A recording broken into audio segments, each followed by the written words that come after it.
नमस्कार दोस्तों, आज की वीडियो HTML फॉर्म्स के ऊपर होने वाली है। ये वीडियो काफ़ी इंफॉर्मेटिव और इंटरेस्टिंग होगी।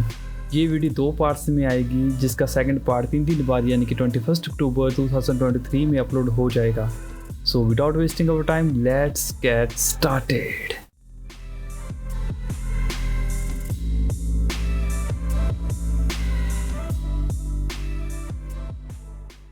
दोस्तों, HTML फॉर्म्स एक तरह का लेआउट होता है जिसमें हम अपनी इंफॉर्मेशन को फिल करके सबमिट कर देते हैं। बिल्कुल वैसे ही जैसे हम किसी बैंक में जाते हैं, वहाँ पे फॉर्म फिल करके काउंटर पर सबमिट कर देते हैं। बस उसी का एक डिजिटल तरीका है जिसको हम HTML फॉर्म्स कहते हैं। दोस्तों, यहाँ पर हमें HTML फॉर्म्स को डिज़ाइन भी करना है, साथ साथ में उसकी फंक्शनैलिटी को भी समझना है।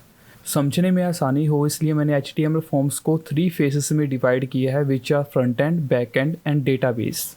दोस्तों, सबसे पहले हम फ्रंट एंड को डिज़ाइन करेंगे। फ्रंट एंड को मैंने 5 स्टेजेस में डिवाइड किया है।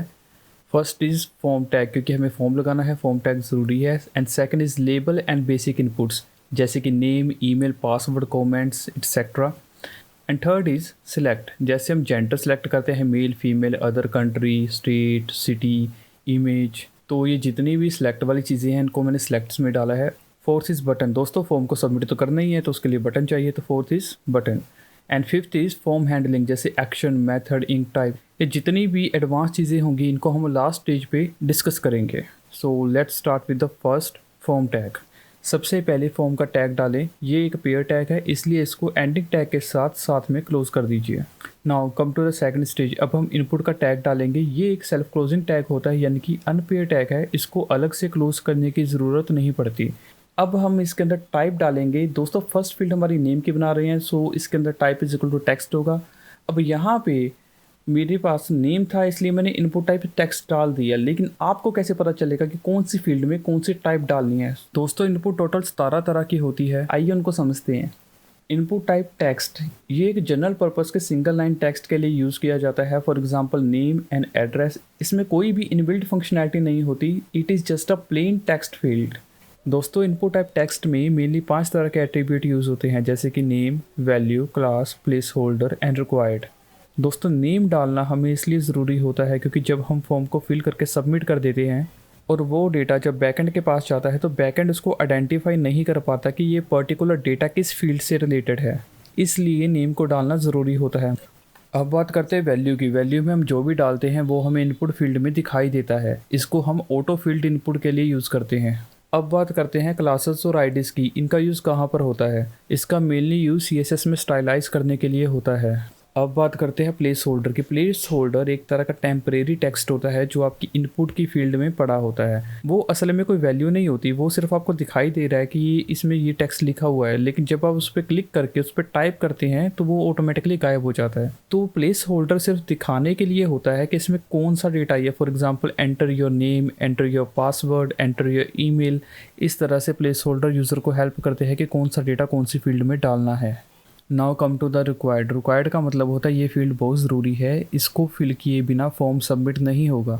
नॉर्मली इसको रेड कलर के एस्ट्रिक के साथ दिखाया जाता है जो भी फील्ड रिक्वायर्ड होती है, तो वहाँ से हमें समझ लेना चाहिए कि ये फील्ड रिक्वायर्ड है। रेड कलर का एस्ट्रिक यूज़र को ये बताता है कि ये वाली फील्ड रिक्वायर्ड है, इसको फिल किए बिना फॉर्म सबमिट नहीं होगा।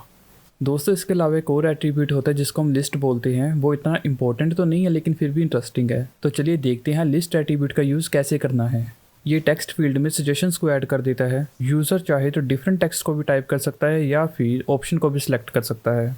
इसके लिए सबसे पहले हमें लिस्ट एट्रीब्यूट डालना होगा। इसमें कोई भी नाम डाल दीजिए, मैं यहाँ पे रीजंस डाल रहा हूँ, और इस इनपुट टैग के नीचे डेटा लिस्ट टैग को ऐड कीजिए। डेटा लिस्ट टैग की ID और इनपुट के लिस्ट एट्रीब्यूट की वैल्यू सेम होनी चाहिए, अदरवाइज ये वर्क नहीं करेगा। अब डेटा लिस्ट के अंदर ऑप्शन को ऐड कीजिए। आप चाहे तो इसमें कुछ भी लिख सकते हैं। ऐसे ही मैं 4 और ऑप्शंस को क्रिएट कर रहा हूँ। यहाँ से हम किसी भी ऑप्शन को सिलेक्ट कर सकते हैं। अगर कोई और ऑप्शन सेलेक्ट करना है तो टेक्स्ट को कट करके दोबारा से ऑप्शन को चूज़ कर सकते हैं। और हाँ, ये साथ साथ में ऑप्शंस को फिल्टर भी करता रहेगा।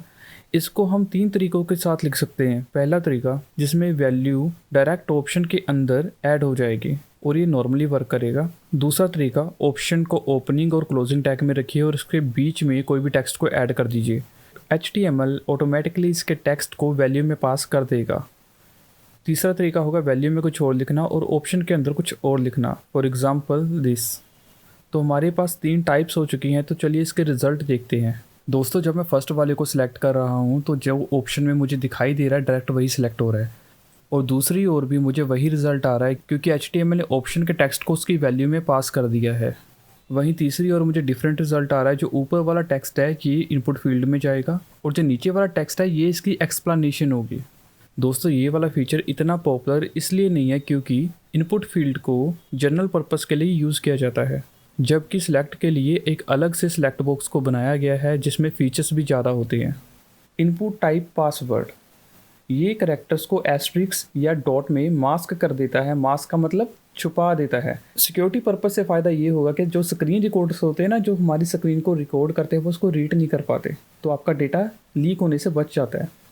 इनपुट टाइप ईमेल, ये ईमेल को एड्रेस करने के लिए यूज़ किया जाता है। इसमें एक इनबिल्ट फंक्शनैलिटी होती है जो इंश्योर करता है कि डाला गया इनपुट ईमेल का ही हो, जैसे कि name @domain, domain extension. Domain extension जो कम से कम 2 कैरेक्टर्स का होना चाहिए, चाहे वो .in हो, .co हो, .com हो, कोई भी 2 कैरेक्टर चलेंगे, चाहे CC डाल दो, VV डाल दो, YY डाल दो, कुछ भी, कोई भी 2 कैरेक्टर रैंडमली डाल दो, लेकिन 2 कैरेक्टर्स एटलीस्ट होने चाहिए। ये बस इतना इंश्योर करता है कि डाला गया इनपुट ईमेल फॉर्मेट में हो, चाहे वो एग्जिस्ट करता है या नहीं, इससे इसका कोई लेना देना नहीं होता। Now come to the input type search. इसके अंदर हम क्लियर बटन को डाल सकते हैं, जिस पर क्लिक करते ही हमारा जो सर्च फील्ड के अंदर जितना भी टेक्स्ट होगा सारा का सारा क्लियर हो जाएगा। इसकी खुद की भी एक मेमोरी होती है जो हमें कीवर्ड सजेस्ट करता है based on our previous history. ये सर्च हिस्ट्री को भी प्रोवाइड करता है, उसको हम कैपिंग कर सकते हैं। फॉर एग्जांपल हमें 5 रिजल्ट की हिस्ट्री चाहिए तो रिजल्ट इज इक्वल टू 5 कर देंगे। दोस्तों कुछ ब्राउज़र में बॉक्सी टाइप का दिखता है क्योंकि इसमें CSS को रिस्ट्रिक्टेड कर दिया जाता है, जो CSS के चेंजेस को अलाउ नहीं करती, तो ये थोड़ा सा बॉक्सी टाइप का दिखेगा, इतना स्टाइलाइज नहीं हो पाता कुछ ब्राउज़र्स में। दोस्तों अब बात करते हैं नंबर्स की। इसके लिए मुझे इनपुट टाइप में नंबर डालना होगा। ये सिर्फ न्यूमेरिकल डेटा को सपोर्ट करता है। इसमें करैक्टर्स को नहीं डाल सकते, जैसे ABCD XYZ उसको नहीं डाल सकते, इसमें सिर्फ न्यूमेरिकल डेटा ही जाएगा। इसमें 2 छोटे छोटे एरो आएंगे, ऊपर वाले एरो पर क्लिक करने से नंबर इंक्रीज़ हो जाएगा और वहीं नीचे वाले एरो को क्लिक करने से नंबर डिक्रीज़ हो जाएगा। अभी ये नंबर डेसिमल को सपोर्ट नहीं कर रहा। डेसिमल मतलब 5.5, 5.6 जो ऐसे पॉइंट्स में आते हैं उसको डेसिमल कहा जाता है। अभी डेसिमल को सपोर्ट नहीं कर रहा क्योंकि बाय डिफ़ॉल्ट इसका स्टेप 1 होता है। चलिए इसको स्टेप को 0.2 पर सेट करके देखते हैं। अब यहाँ पे देखिए मैं 0.2 स्टेप से ही इंक्रीज़ या डिक्रीज़ कर पा रहा हूँ। अभी नंबर में कोई लिमिट सेट नहीं है, नंबर कितना भी ऊपर या नीचे जा रहा है। दोस्तों यहाँ पर मैंने इसकी मिनिमम लिमिट को 5 पर सेट कर दिया है। इसके बाद मैं इसको कितना भी डिक्रीज़ कर लूँ, कितने भी क्लिक्स कर लूँ, लेकिन नंबर 5 से नीचे नहीं जाएगा, लेकिन ऊपर जितना मर्जी चला जाएगा। तो मैं इसकी क्या करता हूँ, मैक्स लिमिट को भी सेट कर देता हूँ। Max limit is equal to 6। अब ये नंबर 6 से ऊपर नहीं जाएगा, तो इसकी एक रेंज सेट हो गई, मिनिमम 5 एंड मैक्सिमम 6। और हाँ, नेम एट्रीब्यूट का डालना मत भूलना, ये बहुत ही इंपॉर्टेंट होता है। Now come to the URL। दोस्तों इनपुट टाइप URL एक तरह का इनपुट डेटा होता है जिसमें हमें किसी भी वेबसाइट का या वेब पेज का URL डालना होता है। इसका एक लेआउट होता है जिसमें ये HTTP या HTTPS को एक्सपेक्ट करता है। फॉर एग्ज़ाम्पल मुझे कोई भी अगर URL डालना है तो मैं उसे बिना HTTP के नहीं डाल सकता, ये उसको इनवैलिड URL डिक्लेयर करता है। अब बात करते हैं हिडन टाइप की। हिडन टाइप थोड़ी सी डिफरेंट होती है, ये हमें दिखाई नहीं देती।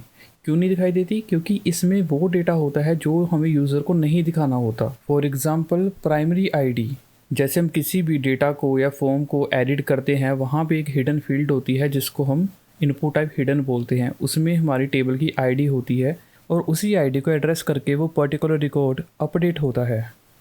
दोस्तों इसके बाद भी काफ़ी इनपुट टाइप अभी बाकी हैं, जैसे कि date, time, colour, checkbox, radio, file, submit, button, reset और रेंज। इन सबको मैं सिलेक्ट में डाल रहा हूँ क्योंकि इनका UI सिलेक्टेबल है। दोस्तों इसके अलावा एक और टेक्स्ट फील्ड होती है जिसको हम टेक्स्ट एरिया बोलते हैं। इसका यूज़ हम कमेंट्स या फिर किसी भी बड़े टेक्स्ट के लिए करते हैं, जैसे कि कोई भी पैराग्राफ लिखना है, हेडिंग्स लिखने हैं, कोई बड़ा टेक्स्ट लिखना है, उसके लिए हम इसका यूज़ करते हैं। दोस्तों इन सबके अलावा एक सिलेक्ट बॉक्स भी होता है जिसको हम ऑप्शन सेलेक्ट करने के लिए यूज़ करते हैं। टेक्स्ट एरिया और सिलेक्ट दोनों अलग टैग होते हैं, ये इनपुट की टाइप्स में नहीं आते। चलिए टेक्स्ट एरिया की बात करते हैं। सबसे पहले मुझे फॉर्म टैग को डालना होगा। इसके अंदर टेक्स्ट एरिया टैग को डाल रहा हूँ। यहाँ पर देखिए, यहाँ पे ना फॉर्म टैग का क्लोजिंग टैग दिख रहा है। ऐसा क्यों हो रहा है? ऐसा इसलिए हो रहा है क्योंकि टेक्स्ट एरिया टैग एक पेयर टैग है, तो इसको क्लोजिंग टैग के साथ क्लोज करना पड़ेगा। देखिए अब टेक्स्ट एरिया क्लियर हो चुका है। आप इसके राइट बॉटम कॉर्नर पर देखिए, यहाँ पे ना 2 छोटी छोटी लाइन्स आ रही हैं। इस पर क्लिक करें, क्लिक को दबा कर रखें, क्लिक को छोड़ना नहीं है। अब माउस को इधर उधर मूव करके देखिए, देखिए मैं इसको रिसाइज कर पा रहा हूँ। ये आगे चल के प्रॉब्लम क्रिएट करेगा, तो इसको अभी फिक्स कर देते हैं। इसको मैं स्टाइल देकर रिसाइज को नन कर दूंगा। अब देखिए ये लाइंस हट चुकी हैं। Now my problem is fixed. अब बाय डिफ़ॉल्ट इसमें 2 रोज़ होती हैं, तो चलिए इसकी रोज़ को इंक्रीज़ करके 5 करते हैं। अब यहाँ पर मैं 5 लाइंस तक लिख सकता हूँ। Now set columns. Text area में हम कॉलम्स को कॉल्स लिखते हैं, तो चलिए इसकी सेटिंग को 5 करते हैं। यहाँ पर देखिए मैं 5 करैक्टर्स डाल पा रहा हूँ। अब आपको ये तो समझ आ गया होगा कि रोज़ एंड कॉलम्स काम कैसे करते हैं। तो चलिए कॉल्स को एक आइडल लेंथ देते हैं which is 50। Now type a placeholder, enter your comment, but you can type anything according to your needs. तो चलिए अब रिक्वायर्ड को समझते हैं। इसके लिए मुझे फॉर्म को सबमिट करना होगा, और सबमिट के लिए मुझे इनपुट सबमिट चाहिए। अब मैं सबमिट बटन पे क्लिक करने वाला हूँ, तो देखिए सबमिट हो चुका है, जबकि मैंने इसमें कोई भी इंफॉर्मेशन नहीं डाली थी। तो चलिए अब इसको रिक्वायर्ड करके देखते हैं। अब इसको दोबारा सबमिट करते हैं। देखो एरर आ गया। एक और बात बताना चाहता हूँ आपको, इसमें ना वैल्यू का एट्रीब्यूट नहीं होता। जो भी हम टाइप करते हैं वो पेयर टैग के अंदर टाइप करना पड़ेगा। और ध्यान रखिए इसमें स्पेसेस और ब्लैंक लाइंस ना हो, अदरवाइज़ ये इसको डेटा कंसीडर करिएगा। इसको ऑलवेज विदाउट स्पेसेस ही रखिए, बिल्कुल साथ जोड़कर। अब आते हैं रीड ओनली और डिसेबल पर। दोस्तों जो रीड ओनली होता है ये हमें उसको राइट करने की परमिशन नहीं देता। अब देखिए यहाँ पे मैं कितने भी क्लिक्स कर लूँ, कितने भी टाइपिंग कर लूँ, इसको कोई फ़र्क नहीं पड़ता, कुछ भी मैं टाइप नहीं कर सकता क्योंकि मेरे पास परमिशन नहीं है। डिसेबल भी रीड ओनली की तरह ही होता है, बस फ़र्क इतना होता है कि ये फील्ड को थोड़ा सा डल कर देगा, लाइट कर देगा, जिससे यूज़र को ये पता चल जाता है कि मैं इस फील्ड को एडिट नहीं कर सकता। अब आप सोच रहे होगे हमने तो रिक्वायर्ड किया था, अब ना डेटा एंटर होगा और ना ही फॉर्म सबमिट होगा। दोस्तों ऐसा नहीं होता। जब हम रीड ओनली और डिसेबल डालते हैं तो ये रिक्वायर्ड को ऑटोमेटिकली बाईपास कर लेते हैं। See I can submit this form. Again name is common, इसको डालना मत भूलना। दोस्तों नेम एट्रीब्यूट्स के भी कुछ रूल्स होते हैं, तो चलिए देखते हैं कौन कौन से रूल्स हैं। दोस्तों नेम डालते समय आपको 4 चीज़ों का ध्यान रखना है। फर्स्ट, इसमें कोई स्पेस ना हो। सेकंड, नेम को लोअर केस में रखिए, अपर केस या कैमल केस में मत रखिए, it is considered as a good practice. Third, only letters and underscore का यूज़ कीजिए, इसमें कोई भी स्पेशल करैक्टर्स मत डालिए। फोर्थ, अगर नेम लंबा हो तो स्पेसेस की जगह अंडरस्कोर का यूज़ कीजिए फॉर द बेटर रीडेबिलिटी। चलिए अब लेबल्स की बात करते हैं। लेबल एक टेक्स्ट होता है जो फील्ड से पहले आता है। यह यूज़र को ये समझने में हेल्प करता है कि कौन सा डेटा किस फील्ड में आएगा। दोस्तों लेबल्स डालने के 5 बेनिफिट्स हैं। First is accessibility. दोस्तों जैसे कोई फिजिकली चैलेंज्ड है, उसको दिखाई नहीं देता, तो स्क्रीन रिकॉर्डर उसको बोलकर बताता है कि first name, last name, email. First name, last name, email. First name, last name, email. तो यूज़र बोलकर भी बता सकता है एंटर फर्स्ट नेम कोडेक्स गुरु। तो असिस्टिव टेक्नोलॉजी क्या करेगी, ऑटोमेटिकली फर्स्ट नेम में कोडेक्स गुरु को डाल देगी। तो इस तरह से ये आजकल की एआई काम करती है। Second is improved usability. User को समझने में हेल्प होती है कि कौन सा डेटा कहाँ पर डालना है। सामने दिखाई दे रहा है फर्स्ट नेम, तो वो पढ़ सकता है कि सामने फर्स्ट नेम है, तो फटाफट फर्स्ट नेम डाल देगा। सामने वो दिख रहा है यहाँ पे ईमेल डालनी है, तो फटाफट वो ईमेल डाल देगा। ऐसे में कन्फ्यूजन कम हो जाती है और पोटेंशियल एरर्स भी कम हो जाते हैं।